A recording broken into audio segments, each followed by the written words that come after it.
Șobolanule! Salutare și bine ai venit! Asta este ultima parte a dansului colaj Zemer și o să o facem pe melodia Caliente, așa că hai să începem. Am făcut deja prima mișcare, în partea 2, când începe melodia, avem de făcut 4 timp pe loc, 1, 2, 3, 4. Apoi începem cu piciorul drept și cu mâna dreaptă și le sincronizăm, facem cu amândouă în același timp, în aceeași direcție, adică în față 5, 6 pe diagonală, 7 în lateral și 8 lângă. 8.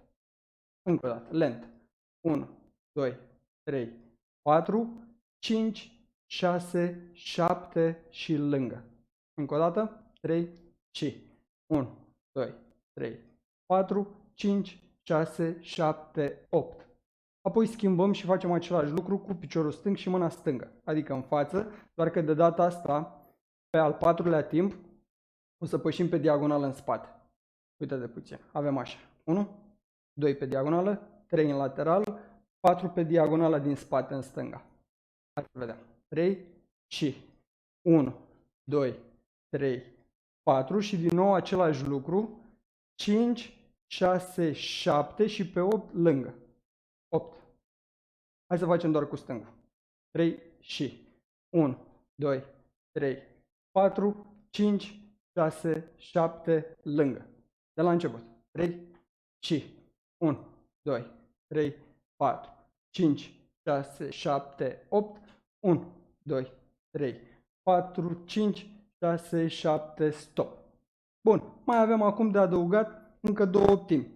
Una cu dreptul, una cu stângul, da? Și pe timpul 8 aducem piciorul lângă. Hai să vedem. Deci, o optime cu dreapta. 3, 1, 2, 3, 4, 5, 6, 7 lângă. 1, 2, 3, 4, 5, 6, 7 lângă. Și astea sunt 4 optimi. Hai să le facem pe toate de la început. 3 și 1, 2, 3, 4, 5, 6, 7, 8 și 1, 2, 3, 4, 5, 6, 7, încă o dată. 1, 2, 3, 4, 5, 6, 7, ultima. 1, 2, 3, 4, 5, 6, 7, stop. 8. Acum hai să facem totul de la început pe muzică și pe numărătoare și apoi doar pe muzică. Atenție!